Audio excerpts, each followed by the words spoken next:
Hi recently ഞാനും എൻ്റെ ഫ്രണ്ട്സും കൂടെ പോണ്ടിച്ചേരി ഒന്ന് പോയിട്ടുണ്ടായിരുന്നു. ആക്ച്വലി നോക്കിക്കഴിഞ്ഞാൽ one of the beautiful trip. Because എൻ്റെ ഒറ്റൊരു വാശിപ്പുറത്താണ് പോണ്ടിച്ചേരി മാത്രം കവർ ചെയ്യാണ്ട് നമ്മൾ ആരോവില്ലും കൂടെ കവർ ചെയ്യാമെന്ന് തീരുമാനിച്ചത്. അത് സീരിയസ്ലി നല്ലൊരു തീരുമാനമാണെന്ന് വിചാരിക്കുന്നു. എന്താണെന്ന് വെച്ച് കഴിഞ്ഞാൽ പോണ്ടിച്ചേരി പോകുന്നവരെല്ലാവരും ഒരു പ്രാവശ്യമെങ്കിലും ആരോവില്ല് കൂടെ വിസിറ്റ് ചെയ്യണം. കാരണം പോണ്ടിച്ചേരിൻ്റെ തിരക്കുന്ന ഒരുപാട് മാറി ഭയങ്കര കാം ആൻഡ് ഒരു ഫ്രഷ്നെസ് കിട്ടുന്ന ഒരു സ്ഥലമാണ് ആരോവില്ല്. ഞാൻ പോയത് ഇസൈ അമ്പലം എന്ന് പറഞ്ഞ ഒരു ഗസ്റ്റ് ഹൗസിലാണ്. കാരണം നമ്മൾ സ്റ്റേ അടിച്ചത് ആടെയേനും, അതുകൊണ്ട് തന്നെ അടുത്ത സ്ഥലവും കാര്യങ്ങളും കണ്ടിട്ട് സത്യം പറഞ്ഞു കഴിഞ്ഞാൽ അത് ആസ്വദിക്കാനാണ് കൂടുതൽ തോന്നിയത്, വീഡിയോ എടുക്കുന്നതിനേക്കാൾ കൂടുതൽ. കുറേ ബട്ടർഫ്ലൈസും അത് കൂടാണ്ട് കുട്ടി കുട്ടി കിളികളും. ആ ഒരു സ്ഥലം തന്നെ ഭയങ്കര കാം ആൻഡ് ക്വയറ്റ് ഫീലിംഗ് നൽകുന്നൊരു സ്ഥലമാണ്. അത് കൂടാണ്ട് തന്നെ ആ ഇസയമ്പലം എന്ന് പറഞ്ഞ ഗസ്റ്റ് ഹൗസിൽ തന്നെ അവർ ഇൻക്ലൂഡഡ് ഫുഡ് പ്രൊവൈഡ് ചെയ്യുന്നുണ്ട്. അതുപോലെ തന്നെ അതിൻ്റെ ഉള്ളിൽ തന്നെ കുറേ ബുക്സ് കാര്യങ്ങൾ തന്നെ അവർ അടുക്കി വെച്ചിട്ടുണ്ട്. ഞാൻ കുറേ സമയം എനിക്ക് വേണ്ടിയിട്ട് തന്നെ സ്പെൻഡ് ചെയ്തു. കാരണം എപ്പോഴും നമ്മൾ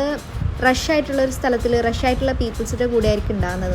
നമുക്ക് വേണ്ടിയിട്ട് കുറച്ച് സമയം സ്പെൻഡ് ചെയ്യുന്നത് വളരെ നല്ലൊരു തീരുമാനമാണ്. കാരണം എന്താണെന്ന് വെച്ച് കഴിഞ്ഞാൽ നമ്മൾ കുറച്ചുകൂടെ നമുക്ക് വേണ്ടി സ്പെൻഡ് ചെയ്യുമ്പോൾ നമ്മൾ വിശ്വസിക്കാൻ തുടങ്ങും. അതുകൂടാതെ തന്നെ നമ്മളിൽ ആസ്വദിക്കാൻ തുടങ്ങും. എൻ്റെ ഒരു തോട്ടാണ്, എല്ലാവർക്കും ഒരുപോലെ ആണോ എന്ന് എനിക്കറിയില്ല.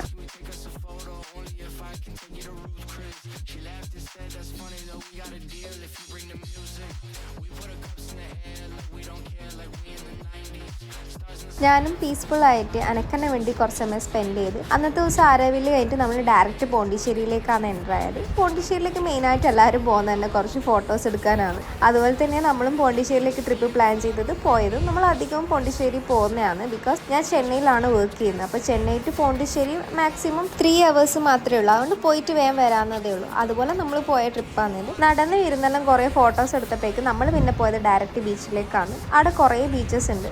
നമ്മൾ പോയ സ്ഥലത്ത് നിന്ന് അടുത്ത് റോക്ക് ബീച്ച് ആയതുകൊണ്ട് ഡയറക്റ്റ് അതിലൂടെയാണ് പോയത്. അതുകൂടാതെ തന്നെ റോക്ക് ബീച്ചിന്റെ ബാക്കിൽ പോകുന്ന സൈഡ് തന്നെ കുറേ ഷോപ്പിംഗ് സ്ട്രീറ്റ് അവൈലബിൾ ആണ്. വേണ്ടവർക്ക് അവിടെ തന്നെ പർച്ചേസ് ചെയ്യാവുന്നതേ ഉള്ളൂ. ഞാൻ എന്തായാലും ഒരു ടോപ്പ് വാങ്ങിയിട്ടുണ്ട്. അതിന്റെ ഷോർട്ട്സ് ഞാൻ എടുത്തിട്ടില്ല. പിന്നെ ഇങ്ങനത്തെ സ്ഥലത്തൊക്കെ പോകുമ്പോൾ നമ്മൾ ആദ്യം ബാർഗെയിനിങ് സ്കില്ലാണ് പഠിക്കേണ്ടത്. കാരണം ഇവിടെ ബാർഗെയിൻ ചെയ്താൽ മാത്രമേ നടക്കൂല. ഇവർ ഒരു റേറ്റ് പറയും, ആ റേറ്റിനൊന്നും ആ സാധനം വാങ്ങാൻ പറ്റൂല. അപ്പം നമ്മൾ ബാർഗെയിൻ ചെയ്ത് തന്നെ വാങ്ങണമല്ലോ. ഷോപ്പിംഗ് പരിപാടിയെല്ലാം കഴിഞ്ഞ് നമ്മൾ തിരിച്ച് ഗസ്റ്റ് ഹൗസിലേക്ക് തന്നെ വന്നു. വരുന്ന സമയത്ത് അവിടെ മെയ്ഡ് നമുക്ക് ഫുഡെല്ലാം പ്രിപ്പയർ ചെയ്ത് വെച്ചിട്ടുണ്ടായിരുന്നു. ഞാൻ പറഞ്ഞില്ലേ കോംപ്ലിമെന്ററി ആയിട്ട് ഫുഡ് വേണമെങ്കിൽ പറഞ്ഞാൽ മതിയെന്ന്. ഇത് നെക്സ്റ്റ് ഡേ ആണ്. തലേ ദിവസം ബീച്ചിലെല്ലാം പോയതുകൊണ്ട് തന്നെ എനിക്ക് കാറ്റടിച്ചിട്ട് നല്ലോണം കഫും തൊണ്ടവേദനയെല്ലാം ആയിട്ടുണ്ട്. രാവിലെ എണീച്ച് ചൂടുവെള്ളം വെക്കേണ്ട പരിപാടിയിലാണ്.